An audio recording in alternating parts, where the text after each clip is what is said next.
welcome back to Drawing for Kids. To start off, let's go over what material you'll need. You need some Crayola markers, which you can use any color markers that you like.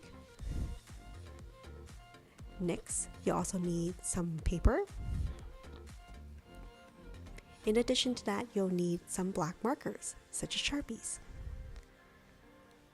Okay, so as I'm going along, I'll go step by step on how to draw this character, but I really like to invite you to add your own little twist to it to make it your own. There's no pressure to necessarily draw exactly what I have, but let's use that as a guidance to see what we can come up with. As always, remember to add in a little bit of your imagination to make it your own. You can do this drawing with your family and friends, and at the end of it, maybe check out how everybody's drawing turned out at the very end. Are you ready? So we're gonna get started.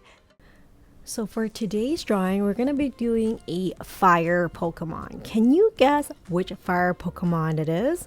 Well, let me tell you, it's from the Kanto region and it is one of the first Pokemons that I fell in love with, and it is Charmander. So let's get started. Let's start by drawing Charmander's head. So it's kind of roundish on the top, but we know that his chin area is not as like a perfect circle, but it's still round. So here is the bottom part of the chin. And then next, let's do its mouth. So I know it has a very wide smile. Isn't that so cute already? And let's not forget Charmander's nostrils. So it's two little dots. And then next, we're gonna do like the fangs, or like the little teeth on the top. There's just two of them. And of course, we'll wrap up with the bottom of the mouth there. Let's add a little divide in the mouth to show where the tongue is located, but let's not forget teeth on the bottom row as well. So we have Charmander's head, but something's missing. I think we're missing his eyes. So let's start with one eye here, and then a little bit of like an eyebrow to show expression. And here's the second eye. Feel free to make Charmander's eyes a little bit bigger or a little bit smaller, because I do think that like having larger eyes will make it look cuter, a little bit more like a baby Charmander. And then inside each of the eye, I'm going to draw in the pupil. And I'm going to draw a small circle inside to show where like the light is glistening off the eye and there's a little bit of a sparkle. And of course, I'm going to fill in part of the eye with my black marker to represent where the pupil is. So far, I think our Charmander is looking pretty cute. But let's not forget the rest of Charmander's body. Let's start with the belly itself. Here's the front of his belly for Charmander. I do find that his belly bulges out a little bit. And then I'm gonna draw a little divide for where the yellow belly is, and this is where it will be. And let's start drawing in like the hands for Charmander. Now, I'm not very good with hands, but I'm going to try my best. Here you can see I'm doing the little fingers for Charmander that extends towards his body. Now, feel free if you want to change up his hands to be doing different things. He could be clapping, holding on to something, whether it's balloons or maybe like some flowers or maybe a fireball. Really have fun with this drawing. It doesn't necessarily need to be exactly what I'm drawing, so have fun and use your imagination. Next, I'm gonna do one of Charmander's legs. So you can see one of the legs outstretched on this side. He's kind of waving hi to his friends. Maybe he's heading over to a picnic. I love giving my drawings like a little story. That will give the drawing a more unique take and also give you ideas for what to draw in the background. Here's my other leg for my Charmander. If you like, you can make this a little bit more interesting in that maybe he's on tippy toes, maybe he's on one foot, maybe he's balancing on a big ball, or maybe Snorlax itself. So have fun and use these stories to help create backgrounds and like maybe accessories for your Charmander as well.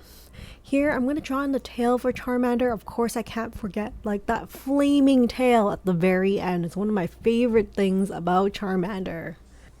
Now, if you've gone this far in the video, if you like the content on this channel, I appreciate it very much if you would consider giving this video a thumbs up and consider subscribing to the channel. And I also would love to hear from you if you have other ideas for other characters you would like me to draw in future videos. So now I'm finished the outline for my Charmander, I'm ready to color. I'm starting off with this pink color to color the inside of Charmander's mouth. Now, it's okay if you don't have the exact same color that I have. Feel free to use other colors that are similar, let's say red or like a dark brown. Those are all other color options. It doesn't necessarily have to be the same. In fact, I know most Charmanders are orange, but what if you don't want to do an orange Charmander? What about a green one or a blue one? And what if you want to do like a rainbow Charmander? Can you imagine how cool that would be?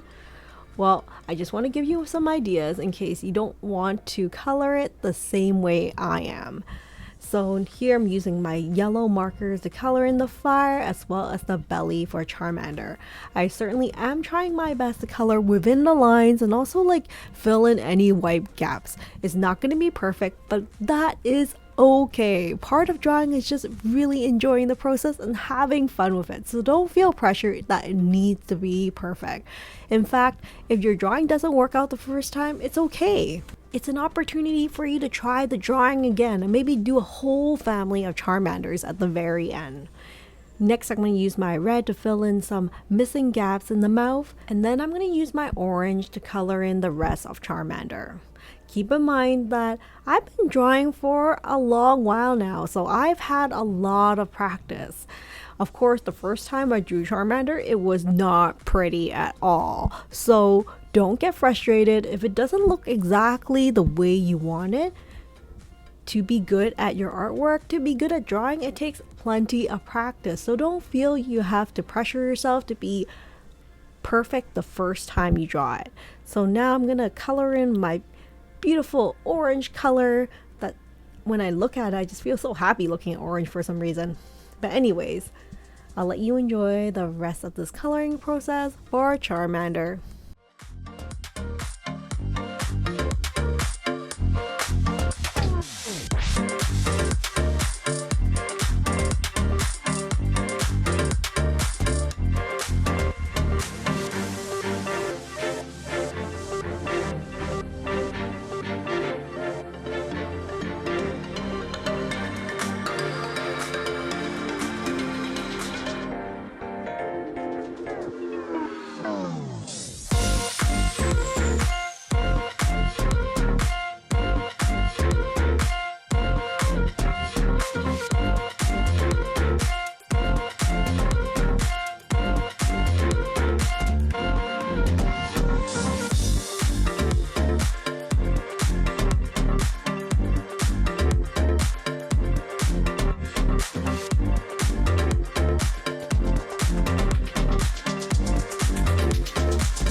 And there you have it. I am done with my Charmander.